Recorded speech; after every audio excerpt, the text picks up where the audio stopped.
मेरे प्यारे देशवासियों, नमस्कार। 2 दिन पहले की कुछ अद्भुत तस्वीरें, कुछ यादगार पल अब भी मेरी आंखों के सामने हैं। इसलिए इस बार मन की बात की शुरुआत उन्हीं पलों से करते हैं। टोक्यो ओलंपिक्स में भारतीय खिलाड़ियों को तिरंगा लेकर चलते देखकर मैं ही नहीं, पूरा देश रोमांचित हो उठा। पूरे देश ने जैसे एक होकर अपने इन योद्धाओं से कहा, विजय भव, विजय भव। जब ये खिलाड़ी भारत से गए थे तो मुझे इनसे गपशप करने का, उनके बारे में जानने और देश को बताने का अवसर मिला था। ये खिलाड़ी जीवन की अनेक चुनौतियों को पार करते हुए यहाँ पहुंचे हैं। आज उनके पास आपके प्यार और सपोर्ट की ताकत है। इसलिए आइए मिलकर अपने सभी खिलाड़ियों को अपनी शुभकामनाएं, उनका हौसला बढ़ाएं। सोशल मीडिया पर ओलंपिक खिलाड़ियों के सपोर्ट के लिए हमारा विक्ट्री पंच कैंपेन अब शुरू हो चुका है। आप भी अपनी टीम के साथ अपना विक्ट्री पंच शेयर करिए, इंडिया के लिए चीयर करिए। साथियों, जो देश के लिए तिरंगा उठाता है उसके सम्मान में भावनाओं से भर जाना स्वाभाविक ही है।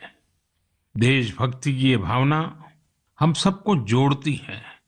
कल यानी 26 जुलाई को करगिल विजय दिवस भी है। करगिल का युद्ध भारत की सेनाओं के शौर्य और संयम का ऐसा प्रतीक है जिसे पूरी दुनिया ने देखा है।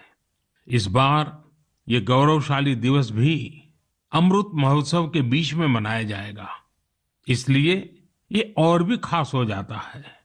मैं चाहूंगा कि आप करगिल की रोमांचित कर देने वाली गाथा जरूर पढ़ें। करगिल के वीरों को हम सब नमन करें। साथियों, इस बार 15 अगस्त को देश अपनी आजादी के 75वें साल में प्रवेश कर रहा है। ये हमारा बहुत बड़ा सौभाग्य है कि जिस आजादी के लिए देश ने सदियों का इंतजार किया, उसके 75 वर्ष होने के हम साक्षी बन रहे हैं। आपको याद होगा, आजादी के 75 साल मनाने के लिए 12 मार्च को बापू के साबरमती आश्रम से अमृत महोत्सव की शुरुआत हुई थी।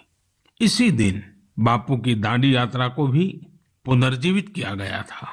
तब से जम्मू कश्मीर से लेकर पुडुचेरी तक, गुजरात से लेकर पूर्वोत्तर तक देश भर में अमृत महोत्सव से जुड़े कार्यक्रम चल रहे हैं।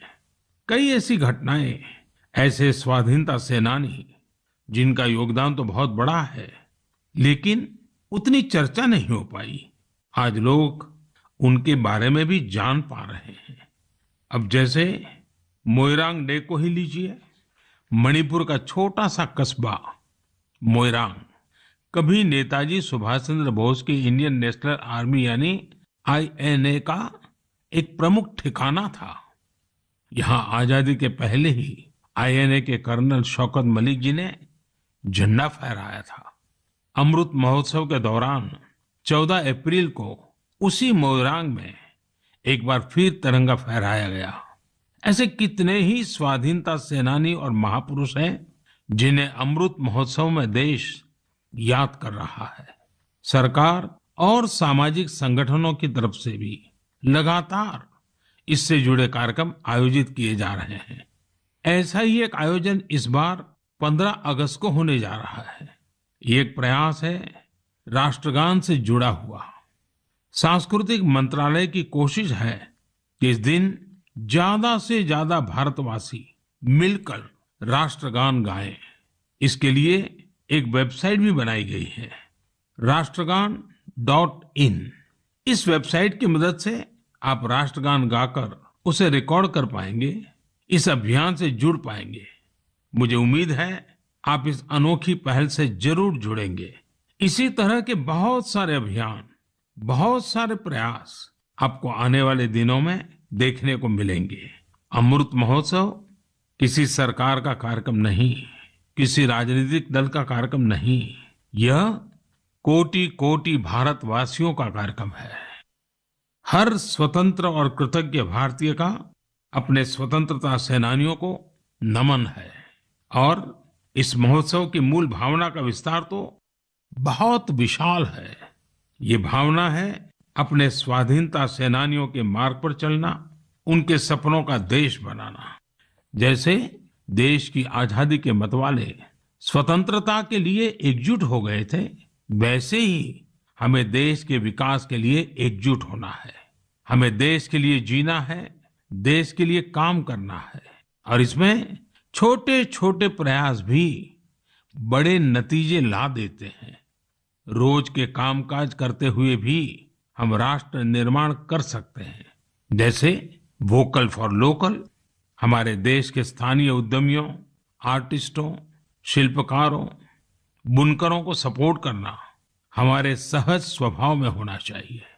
7 अगस्त को आने वाला नेशनल हैंडलूम डे एक ऐसा अवसर है जब हम प्रयास पूर्वक भी ये काम कर सकते हैं। नेशनल हैंडलूम डे के साथ बहुत ऐतिहासिक पृष्ठभूमि जुड़ी हुई है। इसी दिन 1905 में स्वदेशी आंदोलन की शुरुआत हुई थी। साथियों, हमारे देश के ग्रामीण और आदिवासी इलाकों में हैंडलूम कमाई का बहुत बड़ा साधन है। ये ऐसा क्षेत्र है जिससे लाखों महिलाएं, लाखों बुनकर, लाखों शिल्पी जुड़े हुए हैं। आपके छोटे छोटे प्रयास बुनकरों में एक नई उम्मीद जगाएंगे। आप स्वयं कुछ न कुछ खरीदें और अपनी बात दूसरों को भी बताएं।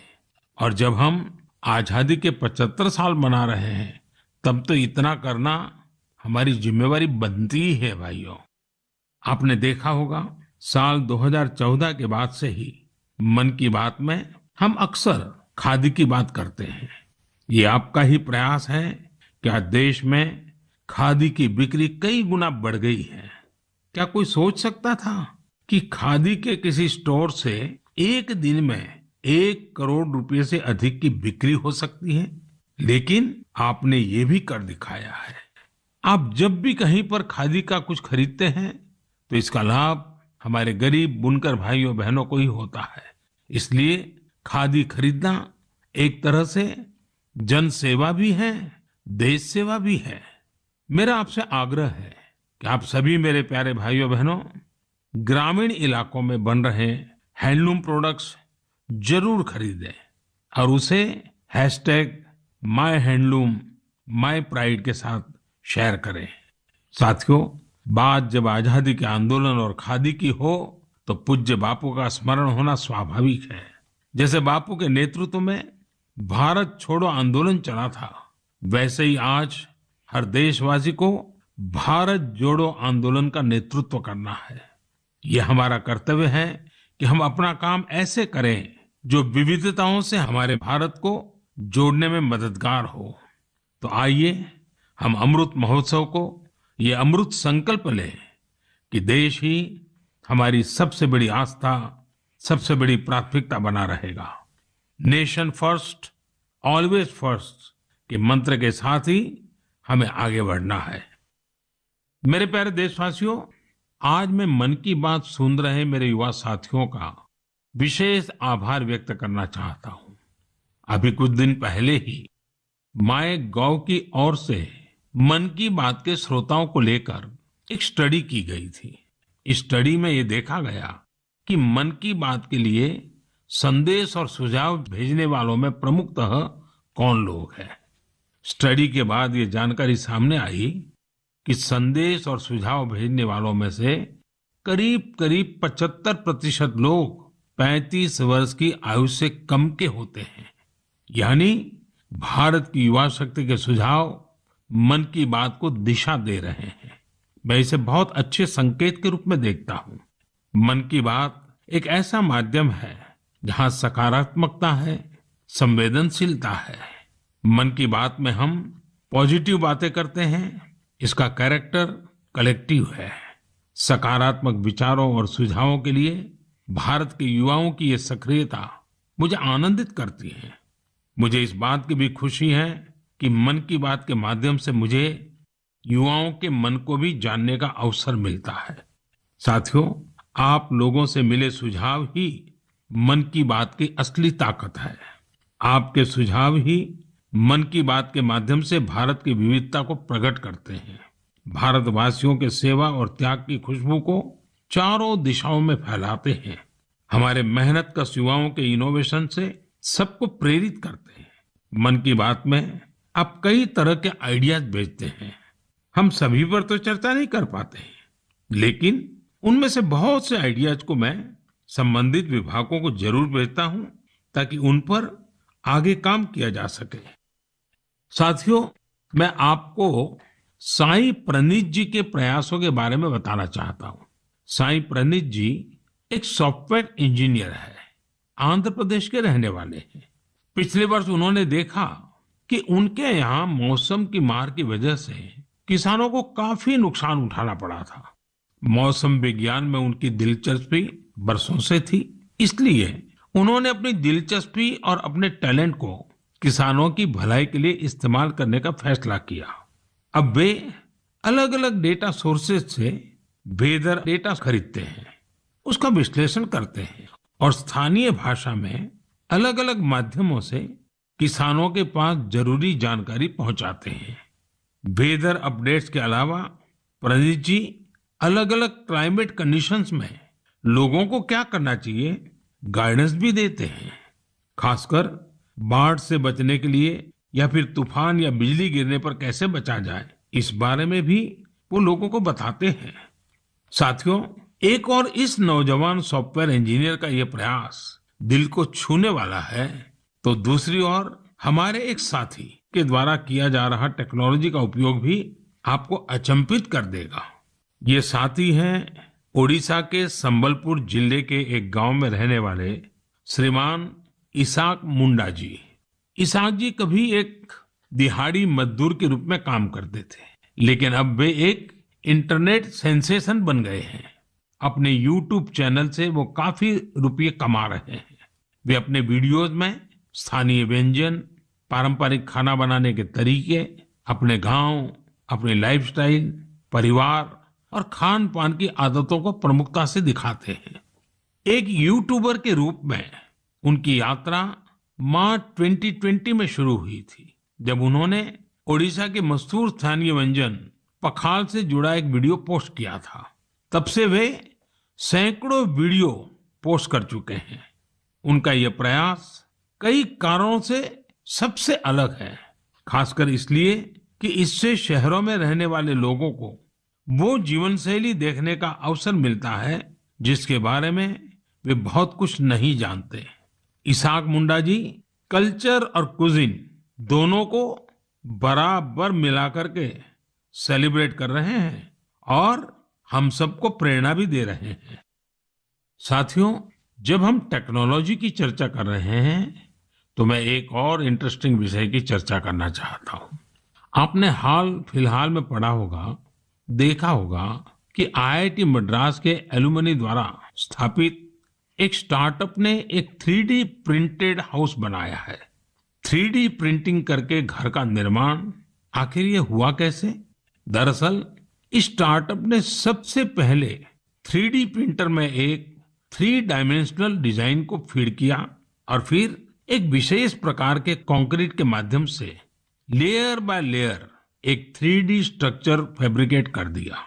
आपको यह जानकर खुशी होगी कि देश भर में इस प्रकार के कई प्रयोग हो रहे हैं।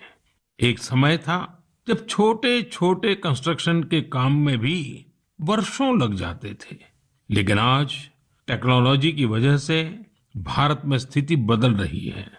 कुछ समय पहले हमने दुनिया भर की ऐसी इनोवेटिव कंपनीज को आमंत्रित करने के लिए एक global housing technology challenge launch किया था। ये देश में अपनी तरह का, अलग तरह का अनोखा प्रयास है, इसलिए हमने इन्हें लाइट हाउस प्रोजेक्ट्स का नाम दिया।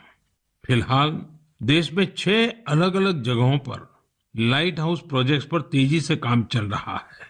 इन लाइट हाउस प्रोजेक्ट्स में मॉडर्न टेक्नोलॉजी और इनोवेटिव तौर तरीकों का इस्तेमाल किया जाता है। इससे कंस्ट्रक्शन का टाइम कम हो जाता है, साथ ही जो घर बनते हैं वो अधिक टिकाऊ, किफायती और आरामदायक होते हैं। मैंने हाल ही में ड्रोन्स के जरिए इन प्रोजेक्ट्स की समीक्षा भी की और कार्य की प्रगति को लाइव देखा। इंदौर के प्रोजेक्ट में ब्रिक और मोर्टार वॉल्स की जगह pre fabricated sandwich panel system का इस्तेमाल किया जा रहा है।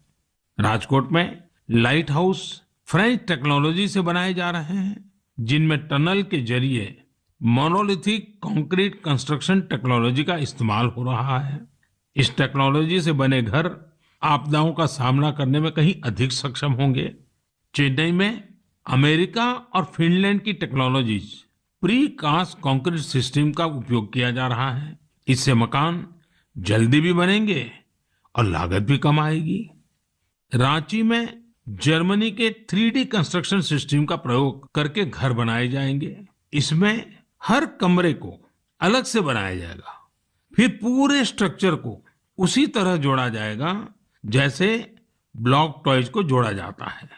अगरतला में न्यूजीलैंड की टेक्नोलॉजी का उपयोग कर स्टील फ्रेम के साथ मकान बनाए जा रहे हैं जो बड़े भूकंप को झेल सकते हैं। वहीं लखनऊ में कनाडा की टेक्नोलॉजी का इस्तेमाल किया जा रहा है। इसमें प्लास्टर और पेंट की जरूरत नहीं होगी और तेजी से घर बनाने के लिए पहले से ही तैयार दीवारों का प्रयोग किया जाएगा। साथियों, आज देश में ये प्रयास हो रहा है कि ये प्रोजेक्ट इंक्यूबेशन सेंटर्स की तरह काम करे। इससे हमारे प्लानर्स, आर्किटेक्ट्स, इंजीनियर्स और स्टूडेंट्स नई टेक्नोलॉजी को जान सकेंगे और उसका एक्सपेरिमेंट भी कर पाएंगे। मैं इन बातों को खास तौर पर अपने युवाओं के लिए साझा कर रहा हूं ताकि हमारे युवा राष्ट्र हित में टेक्नोलॉजी के नए नए क्षेत्रों की ओर प्रोत्साहित हो सके। मेरे प्यारे देशवासियों, आपने अंग्रेजी की एक कहावत सुनी होगी, to learn is to grow, यानी सीखना ही आगे बढ़ना है। जब हम कुछ नया सीखते हैं तो हमारे लिए प्रगति के नए नए रास्ते खुद ब खुद खुल जाते हैं। जब भी कहीं लीक से हटकर कुछ नया करने का प्रयास हुआ है, मानवता के लिए नए द्वार खुले हैं, एक नए युग का आरंभ हुआ है। और आपने देखा होगा, जब कहीं कुछ नया होता है तो उसका परिणाम हर किसी को आश्चर्यचकित कर देता है। अब जैसे कि अगर मैं आपसे पूछूं कि वो कौन से राज्य हैं जिन्हें आप सेब, एप्पल के साथ जोड़ेंगे, तो जाहिर है कि आपके मन में सबसे पहले हिमाचल प्रदेश, जम्मू कश्मीर और उत्तराखंड का नाम आएगा। पर अगर मैं कहूं कि इस लिस्ट में आप मणिपुर को भी जोड़ दीजिए तो शायद आप आश्चर्य से भर जाएंगे। कुछ नया करने के जज्बे से भरे युवाओं ने मणिपुर में ये कारनामा कर दिखाया है। आजकल मणिपुर के उखरुल जिले में सेब की खेती जोर पकड़ रही है। यहाँ के किसान अपने बागानों में सेब उगा रहे हैं। सेब उगाने के लिए इन लोगों ने बाकायदा हिमाचल जाकर ट्रेनिंग भी ली है। इनमें से एक हैं टीएस रिंगफामी योंग। ये पैसे से एक एरोनॉटिकल इंजीनियर है। उन्होंने अपनी पत्नी श्रीमती टीएस एंजल के साथ मिलकर सेब की पैदावार की है। इसी तरह अवुंगशी शिमरे ऑगस्टिन ने भी अपने बागान में सेब का उत्पादन किया है। अवुंगशी दिल्ली में जॉब करती थी। ये छोड़कर वो अपने गांव लौट गई और सेब की खेती शुरू की। मणिपुर में आज ऐसे कई एप्पल ग्रोवर हैं जिन्होंने कुछ अलग और नया करके दिखाया है। साथियों, हमारे आदिवासी समुदाय में बेर बहुत लोकप्रिय रहा है। आदिवासी समुदायों के लोग हमेशा से बेर की खेती करते रहे हैं, लेकिन कोविड-19 महामारी के बाद इसकी खेती विशेष रूप से बढ़ती जा रही है।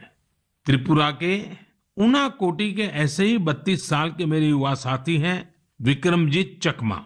उन्होंने बेर की खेती की शुरुआत कर काफी मुनाफा भी कमाया है और अब तो लोगों को बेर की खेती करने के लिए प्रेरित भी कर रहे हैं।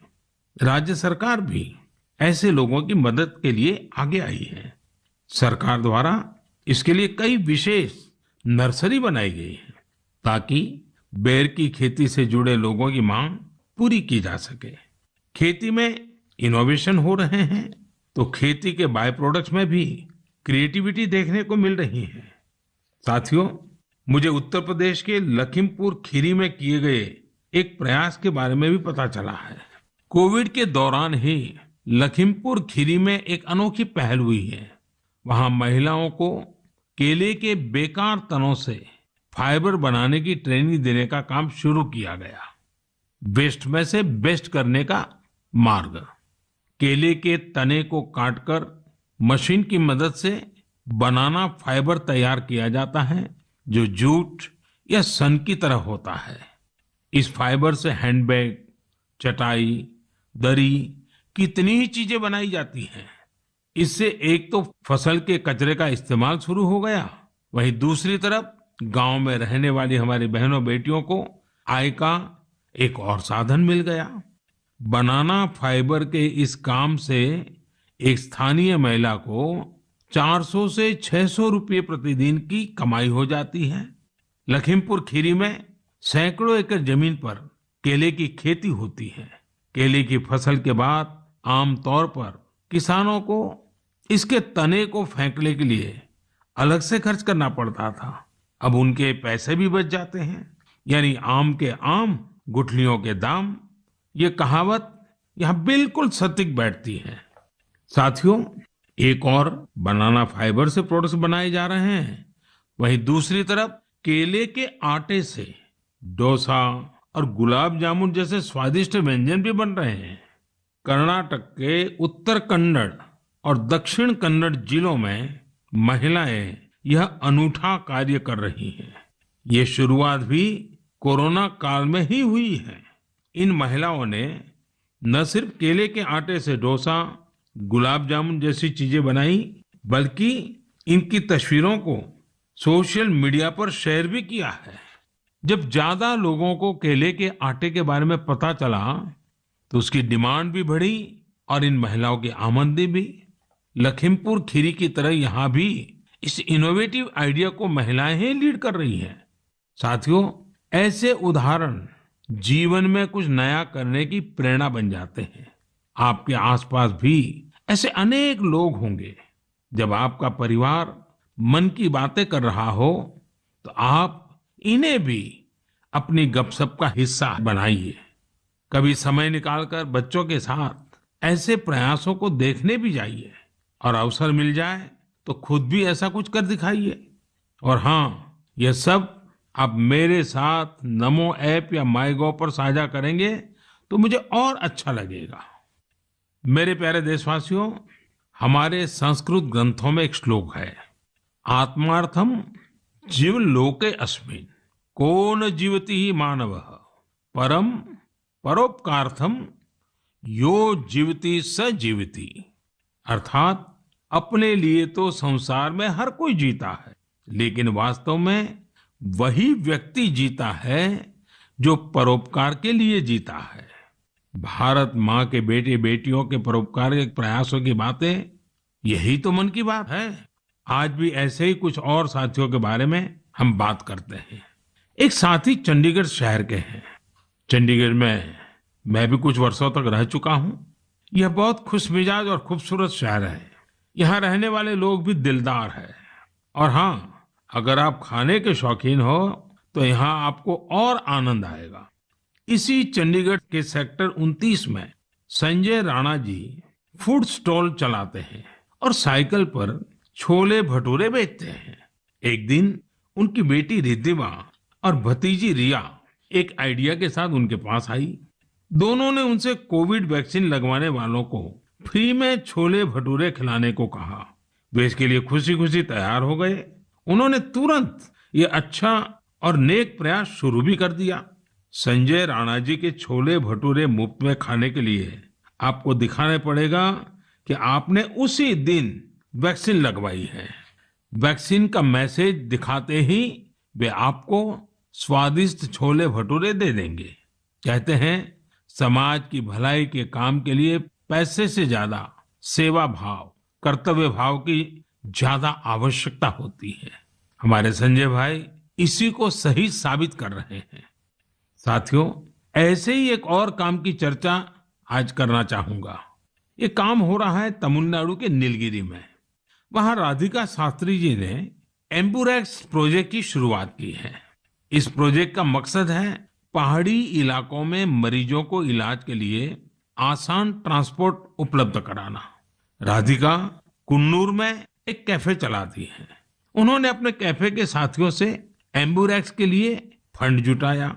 नीलगिरी पहाड़ियों पर आज 6 एम्बुरेक्स सेवारत हैं और दूर दराज के हिस्सों में इमरजेंसी के समय मरीजों के काम आ रही हैं।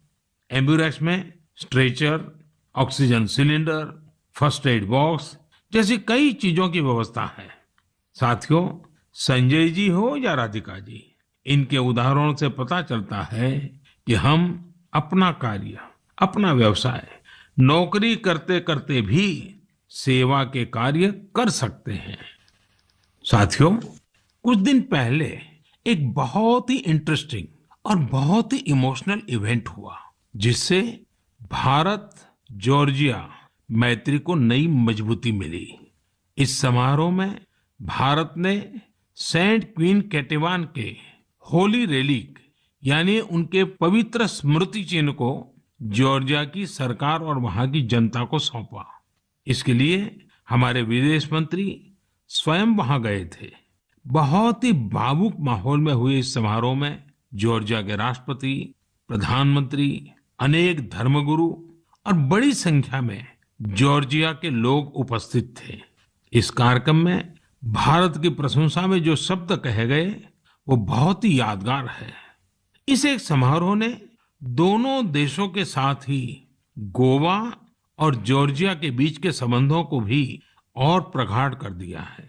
ऐसा इसलिए क्योंकि सेंट क्वीन केटेवान के ये पवित्र अवशेष 2005 में गोवा के सेंट ऑगस्टिन चर्च से मिले थे। साथियों, आपके मन में सवाल होगा कि ये सब क्या है, ये कब और कैसे हुआ? दरअसल ये आज से 400-500 साल पहले की बात है। क्वीन केटेवान जॉर्जिया के राज परिवार की बेटी थी। 10 साल के कारावास के बाद 1624 में वो शहीद हो गई थी। एक प्राचीन पुर्तगाली दस्तावेज के मुताबिक सेंट क्वीन केटेवान की अस्थियों को ओल्ड गोवा के सेंट ऑगस्टिनियन कॉन्वेंट पे रखा गया था, लेकिन लंबे समय तक यह माना जाता रहा कि गोवा में दफनाए गए उनके अवशेष 1930 के भूकंप में गायब हो गए थे। भारत सरकार और जॉर्जिया के इतिहासकारों, रिसर्चर्स, आर्कियोलॉजिस्ट और जॉर्जियन चर्च के दशकों के अथक प्रयासों के बाद 2005 में उन पवित्र अवशेषों को खोजने में सफलता मिली थी। यह विषय जॉर्जिया के लोगों के लिए बहुत ही भावनात्मक है। इसलिए उनके हिस्टोरिकल, रिलीजियस और स्पिरिचुअल सेंटिमेंट्स को ध्यान में रखते हुए भारत सरकार ने इन अवशेषों का एक अंश जॉर्जिया के लोगों को भेंट में देने का निर्णय लिया। भारत और जॉर्जिया के साझे इतिहास के इस अनूठे पक्ष को संजोए रखने के लिए मैं आज गोवा के लोगों को हृदय से धन्यवाद देना चाहूंगा। गोवा कई महान आध्यात्मिक धरोहरों की भूमि रही है। सेंट ऑगस्टिन चर्च यूनेस्को की world heritage site, churches and convents of Goa का एक हिस्सा है। मेरे प्यारे देशवासियों, जॉर्जिया से अब मैं आपको सीधे सिंगापुर लेकर चलता हूं, जहां इस महीने की शुरुआत में एक और गौरवशाली अवसर सामने आया। सिंगापुर के प्रधानमंत्री और मेरे मित्र ली सेन लुंग ने हाल ही में रिनोवेट किए गए सिलाट रोड गुरुद्वारा का उद्घाटन किया। उन्होंने पारंपरिक सिख पगड़ी भी पहनी थी। यह गुरुद्वारा लगभग 100 साल पहले बना था और यहाँ भाई महाराज सिंह को समर्पित एक स्मारक भी है। भाई महाराज सिंह जी ने भारत की स्वतंत्रता के लिए लड़ाई लड़ी थी और ये पल आजादी के 75 साल मना रहे हैं तब और अधिक प्रेरक बन जाता है।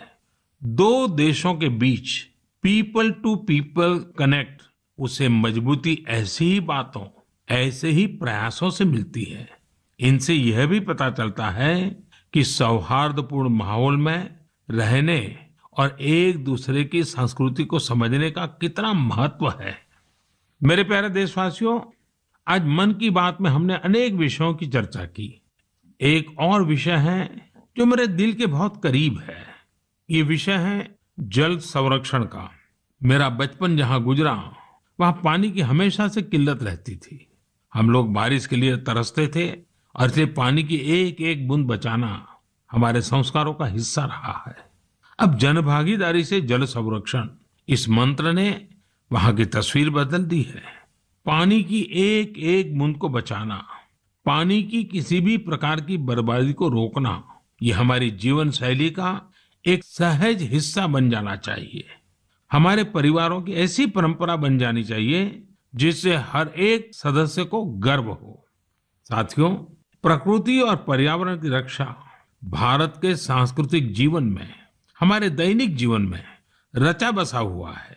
वहीं बारिश और मानसून हमेशा से हमारे विचारों, हमारी फिलॉसफी और हमारी सभ्यता को आकार देते आए हैं। ऋतु संहार और मेघदूत में महाकवि कालिदास ने वर्षा को लेकर बहुत ही सुंदर वर्णन किया है। साहित्य प्रेमियों के बीच ये कविताएं आज भी बेहद लोकप्रिय हैं। ऋग्वेद के पर्जन्य सूक्तम में भी वर्षा के सौंदर्य का खूबसूरती से वर्णन है। इसी तरह श्रीमद् भागवत में भी काव्यात्मक रूप से पृथ्वी, सूर्य और वर्षा के बीच के संबंधों को विस्तार दिया गया है। अष्टौ मासान् निपीतं यद भूम्याः च ओदमयं वसु स्वगोभिः मक्तुम आरेभे पर्जन्य काल आगते। अर्थात सूर्य ने 8 महीने तक जल के रूप में पृथ्वी की संपदा का दोहन किया था। अब मानसून के मौसम में सूर्य इस संचित संपदा को पृथ्वी को वापस लौटा रहा है। वाकई मानसून और बारिश का मौसम सिर्फ खूबसूरत और सुहाना ही नहीं होता, बल्कि यह पोषण देने वाला, जीवन देने वाला भी होता है। वर्षा का पानी जो हमें मिल रहा है वो हमारी भावी पीढ़ियों के लिए है। यह हमें कभी भूलना नहीं चाहिए। आज मेरे मन में ये विचार आया कि क्यों न इन रोचक संदर्भों के साथ ही मैं अपनी बात समाप्त करूं। आप सभी को आने वाले पर्वों की बहुत बहुत शुभकामनाएं। पर्व और उत्सवों के समय ये जरूर याद रखिएगा कि कोरोना अभी हमारे बीच से गया नहीं है। कोरोना से जुड़े प्रोटोकॉल आपको भूलने नहीं है। आप स्वस्थ और प्रसन्न रहें। बहुत बहुत धन्यवाद।